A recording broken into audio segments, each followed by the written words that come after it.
اس دنیا میں کافر پہ بھی حالات آتے ہیں، مسلمان پر بھی حالات آتے ہیں، اس کے لیے بھی آزمائش، مسلمان کے لیے بھی آزمائش، لیکن مسلمان خوش نصیب ہے، اسے اپنے پیغمبر سے ایک نسبت ہے، اسے اپنے مولا پر ایمان ہے،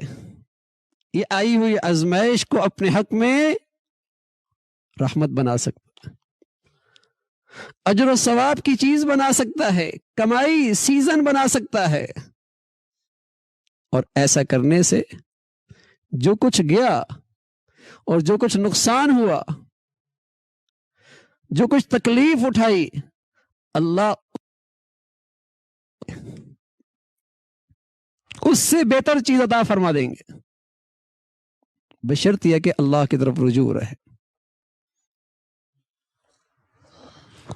ایمان عجیب چیز ہے، ایمان عجیب چیز ہے، اللہ کی معرفت، اللہ کی پہچان عجیب دولت ہے۔ کسی سونے کی دکان سے، ہیرے کی دکان سے کوئی آدمی ہیرا لے اٹھا کے لے جائے، بظاہر اس کی دکان میں نقصان ہو گیا، ایک قیمتی ہیرا چلا گیا، لیکن جب اسے یہ پتہ ہوتا ہے کہ اس ہیرے کے بدلے مجھے ڈالر ملیں گے،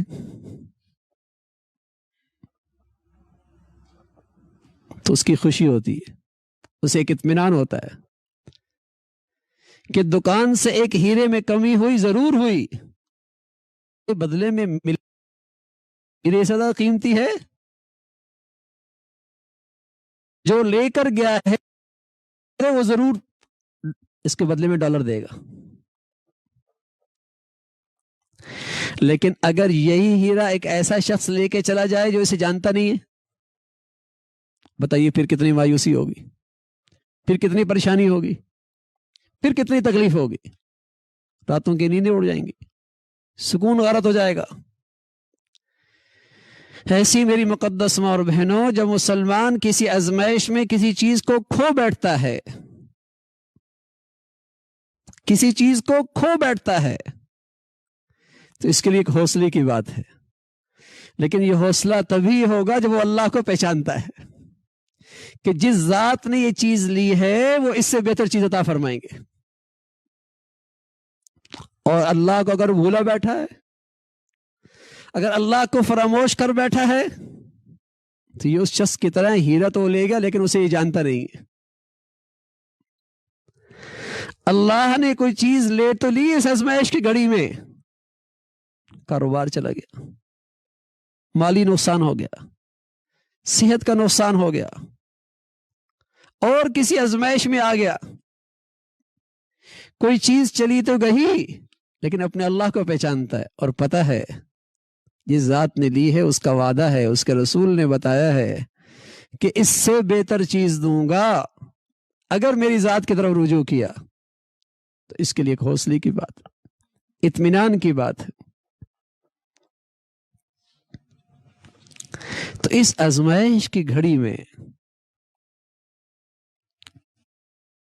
بہت بڑی اس وقت کا تقاضا ہے، بہت بڑا تقاضا ہے، مرد عورت، جھونپڑی اور کوٹھیوں میں رہنے والے اللہ کی طرف توجہ کریں، چلتے پھرتے استغفار کے کلمات۔ کتنی بڑی آزمائش تھی حضرت یونس، کتنی بڑی آزمائش، جہاں کوئی اختیار نہیں چلتا، کوئی تدبیر نہیں چلتی، کوئی اختیار نہیں چلتا، کوئی تدبیر نہیں چلتی۔ کیا کہا تھا اس یونس علیہ السلام نے؟ لا الہ الا انت سبحانک انی کنت من الظالمین،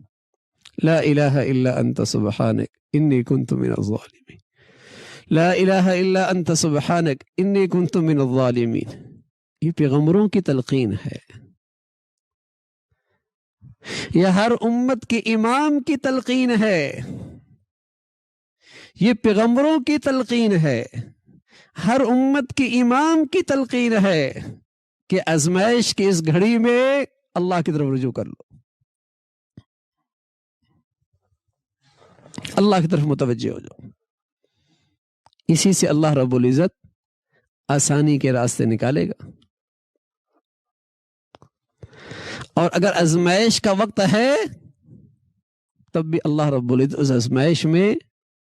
خوف سے، مایوسی سے، ڈپریشن سے، ان ساری چیزوں سے محفوظ فرما دیں گے. تکلیف رہے گی لیکن اطمینان بھی مل جائے گا.